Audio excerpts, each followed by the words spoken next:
Hello, we are going to cover Chapter 6 over infectious and parasitic diseases. This is going to actually be Chapter 1 in your code book in the tabular section. This is the first chapter that we are going to be covering in the tabular section of the code book. Chapter 6 deals with infectious and parasitic diseases. The code range for this chapter deal with A00 to B99. It does include infectious and parasitic diseases. Infectious diseases will occur when pathogens invade a body and cause a disease, and parasitic diseases occurs when a parasite lives inside the organism, another organism, and causes a disease. With both of these diseases, there's some common infection sites, so common places that the diseases can occur. And this is in the bloodstream, the skin, the gastrointestinal, respiratory, and urinary tract. When you see instances with infectious and parasitic diseases, the coder does need to note both the organism and the body site that the infection or the disease is. The organisms that will be classified in this category are going to be bacteria, fungi, and parasites. This slide provides you a list of a breakdown of the code blocks that are associated with this chapter. Like I mentioned, it goes from A00 to B99. Additionally, at the end of this lecture, the second portion of this lecture, I do break down each of these blocks into a little bit more detail and provide some examples of symptoms that you may see and diseases that you may see associated within each of these code blocks. Additionally, here are some abbreviations that may be associated with this chapter. Some of these you've probably heard of, you're aware of, such as AIDS, E. coli, HEP. You've heard those, but just so you know the actual term that is associated with these, some notes may reference the abbreviation rather than the actual term. So it's important to know both terms when you are needing to code different information. For instance, if you were going to look up tuberculosis, or if the doctor's note just said TB, you'd know that you do need to look up tuberculosis in your index. As I mentioned, each of those organisms that are found in this chapter listed in the code block are going to fall into one of four categories, those four organisms: bacteria, fungi, parasites, and viruses. So I'm going to briefly talk in a little bit more detail about each of those. First, we have bacterial infections. Bacteria are one-celled organisms that are named according to their shapes and arrangements. When you see this on a progress note or an encounter form, you also may need to look for a culture and sensitivity test. This is going to be conducted to diagnose the infection. So the coder does need to reference this to see if there's additional antibiotics used and maybe what the diagnosis actually was, because that could affect the way that you're going to code a bacterial infection. Some examples of a bacterial infection that you may see documented are going to be things such as Salmonella, E. coli, strep, and tuberculosis. You may also see just the name of the infection rather than the actual pathogen. So instead of seeing something like E. coli, you may see a UTI or urinary tract infection. So those are both things that you need to look for, whether they have the actual organism listed or if they have the name of the infection listed. The second section that you may find, or second organism that you may see in this chapter, is going to be fungal infections.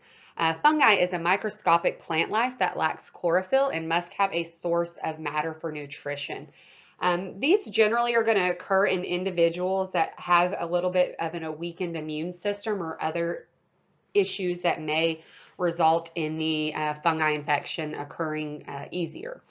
Patients with chronic diseases such as AIDS or diabetes, cancer, infants and newborns that do not have a strong immune system yet, patients who are post-surgery, patients taking antibiotics, and steroid users, it's common for them to also get a fungal infection. Some of these common infections that you may see are going to be things such as yeast infections and molds. Athlete's foot, thrush, ringworm are some of the common names of infections that you may see in this chapter, or I'm sorry, in this section. Parasites are organisms that feed on other organisms pretty much to live. Some common parasites that you may see are going to be malaria, pinworm, head lice, and scabies. Viral infections are the last section of the organisms found in this chapter. Viruses are the smallest of the infectious pathogens. Some of the common viral infections that you may see documented are going to be shingles, chickenpox, AIDS, genital herpes, or measles. Now, when we discuss coding of infectious and parasitic diseases, there's 3 code types that you may see in this chapter: a single code, a combination code, or a dual code. A single code is when only one code is needed to code the diagnostic statement. Do you have an example of that on the next slide? Combination code occurs when a single code is used to identify the organism and the condition. So both the organism and the condition are going to be available in one code. You do not need 2 codes with a combination code. And then a dual code is when you do need those 2 codes, one for the actual organism or the infectious and parasitic disease, and then the other one for the condition. In the instance of dual codes, you do want to code the disease first and then follow it up with the condition code. Here's an example of a single code. You can read the case that is presented, and it does deal with scarlet fever. So when you reference the index that does then verify the code in the tabular, you can see that scarlet fever does have several things listed there, and this would just be a single code that would be needed.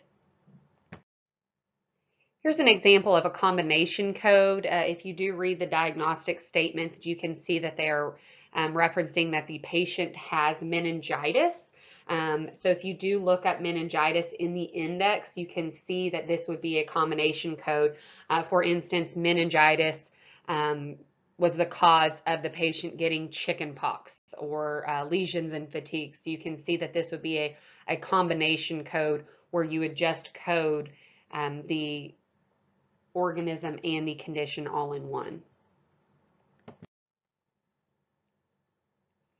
A dual code is when 2 codes are needed to reference the condition and the organism. The example here is discussing anemia. When we talked about the different punctuation marks that you do need to be aware of in the index and the tabular, if you remember, if something is listed in brackets, that means it is an additional code that is needed. So if you see something with those brackets listed, then that does mean you need to reference that code as well, because 2 codes are going to be needed. So you cannot just list this as one code. You do need that second code for this to be coded out correctly. Now we're going to discuss the coding guidelines for this chapter, for chapter 1. Again, you do want to note to see if there are any instructional notes listed within the chapter and each of your code blocks. This chapter does have a few instructional notes listed at the bottom. There's an include, a use additional code, an excludes 1, and excludes 2. Again, if you do not remember what these additional instruction notes are, you do need to reference those at the beginning of your code book, because these will help you when you are coding out the information to know what you do put here and what you do not code here, or if additional codes will be needed for specific situations. Additionally, there are specific chapter guidelines that do cover chapter 1. The chapter guidelines deal with various topics that are listed here, so such as the HIV infection, infectious agents as a cause of diseases classified to other chapters, infections resistant to antibiotics, sepsis, severe sepsis and septic shock, MRSA conditions, and Zika virus infections. So now we're going to talk about each of these different areas, these chapter guidelines, in a little bit more detail. HIV infections do have specific additional code guidelines that you need to follow. The first one is one of the biggest ones, is that you only code confirmed cases. So you only are going to code HIV if it is a confirmed case. However, confirmation does not require the documentation of a positive culture test. If the provider does note that HIV is present or that there is an HIV-related illness, then you can code that as an HIV infection. It does not have to include the test as well. If the provider does document that it is HIV-related, then you can list that as a confirmed case.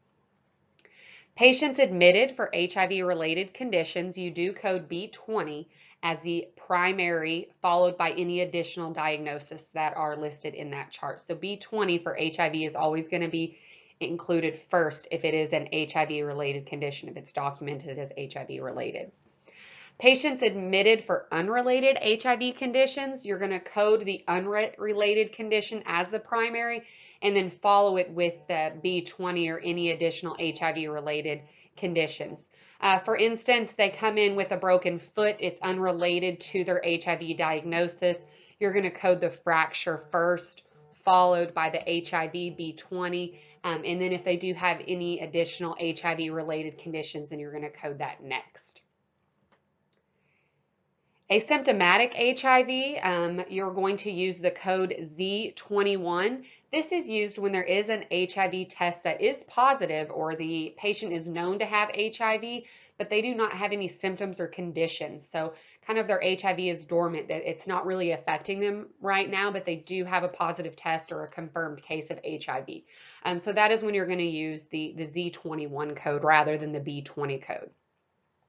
Patients who do have inconclusive HIV tests with no HIV-related conditions can be coded as R75.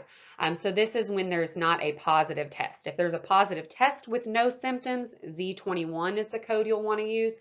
But if it's an inconclusive HIV test with no related HIV conditions, then you're going to use the code R75. It is also important to note that patients with any previous HIV-related conditions, even if it's not present then, but if they've had any previous HIV-related conditions, then you should always use B20 as the code. Z21 and R75 should only be used if no HIV-related conditions have happened previously or within that current diagnostic statement that you're reviewing. So if there's any history or previous HIV-related condition, then you're going to use B20. Additionally, with your HIV infections, if you have HIV that is happening during a pregnancy, childbirth, or during the puerperium stage, so that's going to be that postpartum period after childbirth, during these periods, patients admitted with HIV-related conditions should use an additional code, 098.7, dash. Again, if you remember our instructional notes, the dash means that it does need to be further coded out based on the situation that you're in, and then followed by B20, and then the HIV-related conditions. So you're going to have at least 3 codes if it is during one of these periods with pregnancy, childbirth, or postpartum.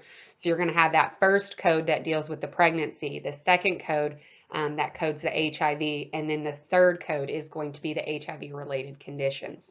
If they're in one of these periods and they do not have any symptoms of HIV, but they do have that positive test of HIV, you're still going to use that 098.7 dash code to reference the pregnancy or the childbirth postpartum portion, and then Z21 rather than B20.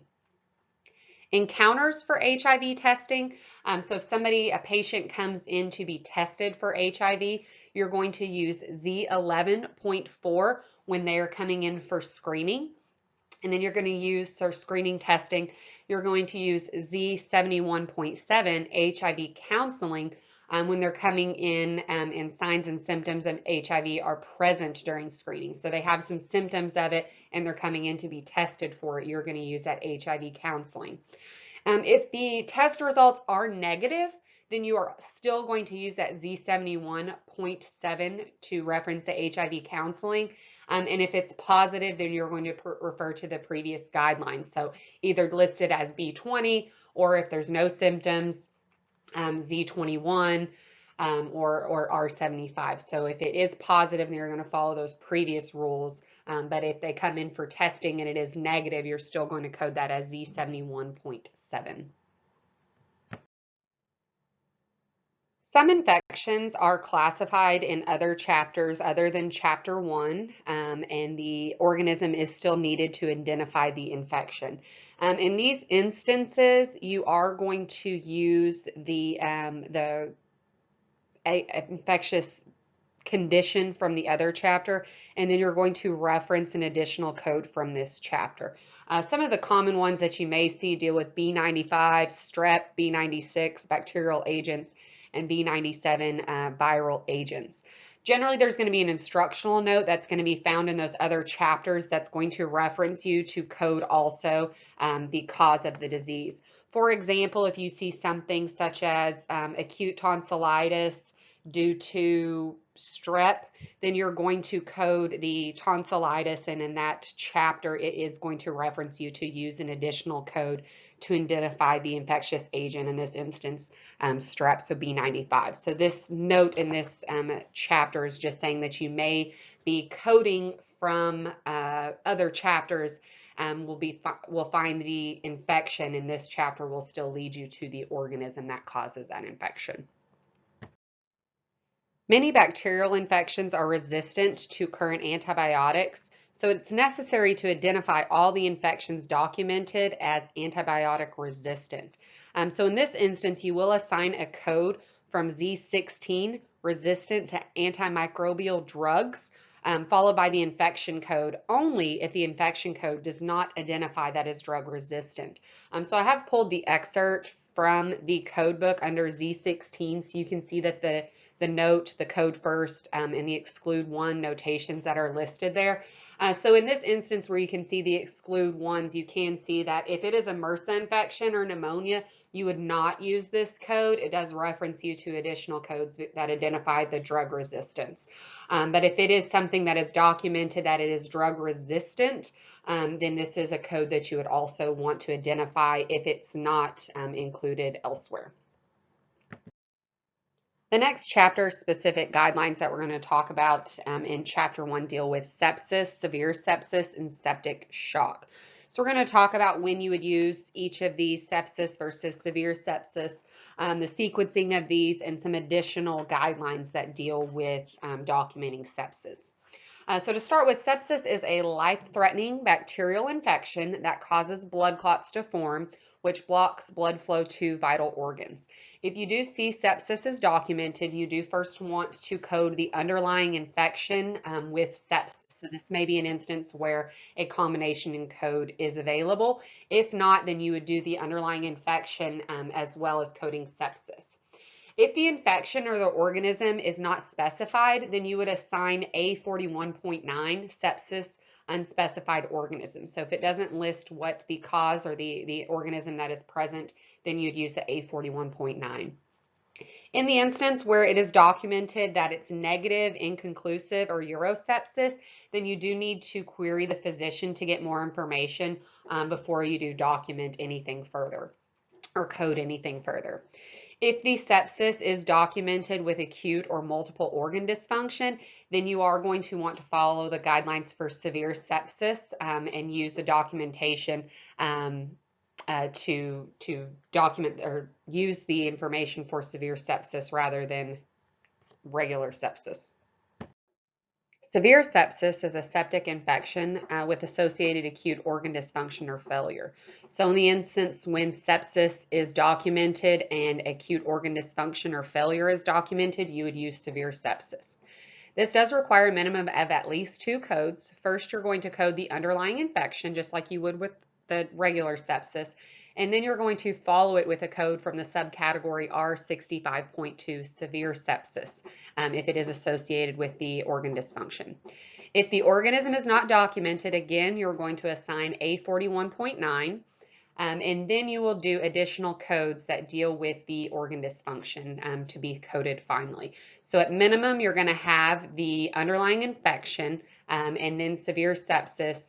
You may additionally have the organism and the additional codes for the organ dysfunction following that. Septic shock is refers to the circulatory failure associated with severe sepsis. Therefore, it represents a type of acute organ dysfunction. In the instance of septic shock, you're going to code the infection first, followed by R65.21. Severe sepsis with septic shock, or T81.12 if the septic shock is a cause from post-procedural, so a cause after surgery for instance. Septic shock can never be used as a principal diagnosis. It's always a secondary or additional diagnosis. If sepsis or septic shock appear after admission, then you will code the underlying infection and then the subcategory for R65.2 as secondary. So in this instance, if they come in for something else, you're going to code that something else first. And then if they develop sepsis or septic shock, then you will code the underlying infection and then the sepsis or septic shock. As with all post-procedural complications, code assignment is based on the provider's documentation of the relationship between the infection and the procedure. So if it is documented that sepsis is due to a post-procedural infection, then you first want to code T81.40 through T81.43, an infection following a procedure, or code 086.00-086.03, infection of obstetric surgical wound. So you want to code that first if the relationship is detailed that the sepsis is caused by the post-procedural infection. After that code, then you will use the additional codes to identify the infectious agent and then severe sepsis if that's present. If septic shock results, this is when you're going to code again that T81.12 post-procedural septic shock versus that R65.21 just severe sepsis. So if it is post-procedural, make sure that you use the T81, not the R65 when referring to septic shock. Sepsis with non-infectious condition. So if a patient does come in or develops sepsis that is not related to an infectious agent, such as they develop sepsis from a burn, you're going to first code the non-infectious condition first, the burn, followed by the infection with sepsis, unless the sepsis infection meets the guidelines for a principal diagnosis, and then you will code it first. Sepsis can also occur with abortions, pregnancy, childbirth. In these instances, you do want to look at the guidelines under chapters 15 and 16 that deal with how to code sepsis in these instances. And we will talk about, when we get into chapters 15 and 16, we'll talk about those guidelines in more detail. MRSA conditions are another chapter-specific coding guideline you will see here. And if an infection is due to MRSA, there's many combination codes available. So first make sure that you use the combination code. Do not assign MRSA infection as the cause of disease classified elsewhere, B95.62, if a combination code exists. If there is not a combination code, then you will assign that MRSA infection as a cause of disease classified elsewhere. Additionally, you are not going to assign the code or assign a code from subcategory Z16.11 dealing with resistance to penicillin. So you're going to, if it's an infection due to MRSA, you're not going to use that Z16.11 subcategory. If somebody is documented with having a positive MRSA or MESA colonization, so the colonization means that they're a carrier for it, but they don't exhibit any symptoms from it, then there are specific codes for carrier or suspected for both of these instances. The last coding guideline that you will see in this chapter deals with the Zika virus. The Zika virus infection, again, it's going to be similar to that HIV infection. You're only going to code confirmed cases. Again, the confirmation does not require an actual documentation of the positive test. The provider just needs to note that the Zika virus is present or a Zika-related illness is listed.